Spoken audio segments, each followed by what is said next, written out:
Tollywood অভিনেত্রী মল্লিকা বন্দ্যোপাধ্যায়ের বিয়ের আমন্ত্রণে অভিনেত্রী শুভশ্রীর বড় বোন দেবশ্রী গঙ্গোপাধ্যায়ের সিঁথিতে দেখা গেছে সিঁদুর। সবুজ রঙের ভারী কাঞ্জিভারাম শাড়ির সঙ্গে গলায় সোনালী গহনা, কপালে টিপ, হাত খোপা ও কপালে সিঁদুর। এই সাজে বন্ধুর বিয়েতে যান অভিনেত্রী। এতেই শুরু হয় গুঞ্জন।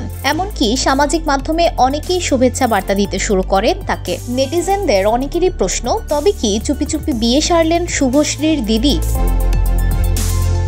এ বিষয়ে অভিনেত্রী আনন্দবাজার অনলাইনকে জানালেন, সত্যটা প্রকাশ্যে আনলেন দেবশ্রী। আমি ডিভোর্সি, বিধবা নই। প্রথম বিয়ে হয়েছিল অনেক আগে, রয়েছে এক পুত্র সন্তান। এখন তিনি বিদেশে পড়াশোনা করছেন।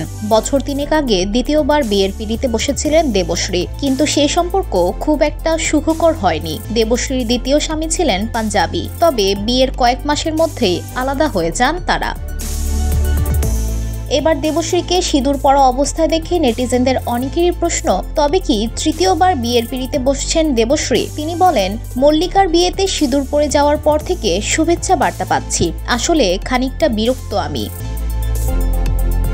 সেদিন আমি যে শাড়িটা পরেছিলাম এবং যেমন সাজগোজ করেছিলাম তার সঙ্গে সিঁদুরটা মানানসই ছিল। সেটি না পরলে সাজটাই অসম্পূর্ণ মনে হচ্ছিল, তাই পরেছি।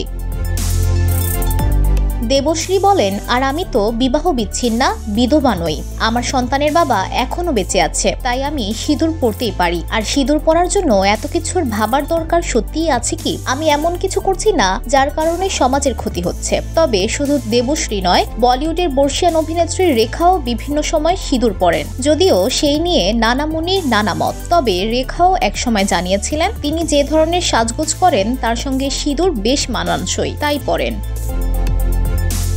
যদিও দেবশ্রীর মতে আজকাল লোকের কৌতূহল বড্ড বেশি। তার কোনো পরিচিত এভাবে এলে তিনি হয়তো প্রশ্নও করতেন না, কিন্তু তার ক্ষেত্রে তেমনটা হয় না। কিন্তু দেবশ্রীর জীবনে কি সত্যি নতুন কেউ এসেছেন?